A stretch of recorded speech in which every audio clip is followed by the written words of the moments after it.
So first we're going to have Graham Moore, followed by Fernando S.B. Forson. Awesome. Hi, Chair Dom, Vice Chair Kennedy, and well, I'm so grateful for Vice Chair Dubois. Thank you so much for having me here. It is my pleasure to testify in support of 2203 and H 4200, the two psychedelic pilot program bills.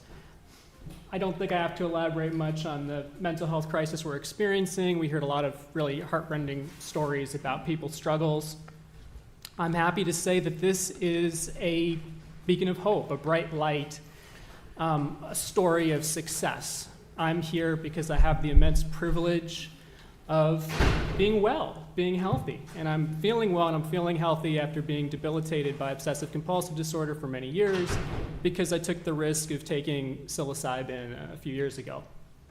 It actually became too painful for me to continue in my OCD peer support group because people were struggling with the same issues week after week, and me with the psilocybin was just flying ahead. You know, it used to be so hard for me to take a walk without having to always be checking for things, and then all of a sudden it wasn't hard, and it hasn't been hard now for years.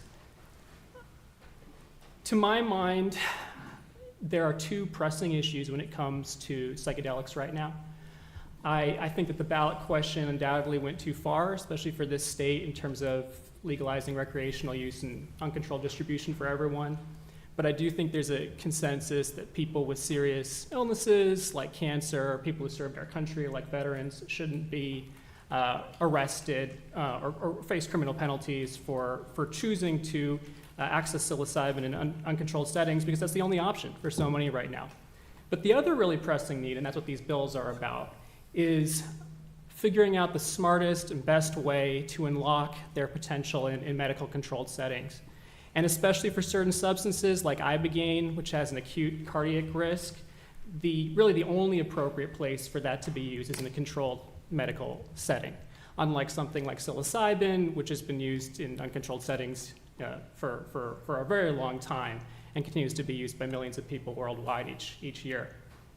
So I am so grateful to Representative Decker and Representative O'Day for their wisdom and compassion in introducing legislation even after the decisive rejection of the ballot question last year, understanding that this is something where a lot of people do care and support some kind of access, but felt that the ballot question went way too far. Even in my own city of Cambridge, which as they even decriminalized mushrooms, my neighbors who are very progressive felt like it went too far. But I'm so grateful to the multiple lawmakers pushing this forward, and I really hope you guys advance these bills. It'll make a really big difference in a lot of people's lives. Thank you so much. Thank you for your testimony. Wait, let's see if there are any questions. No questions? Okay, thank you. Fernando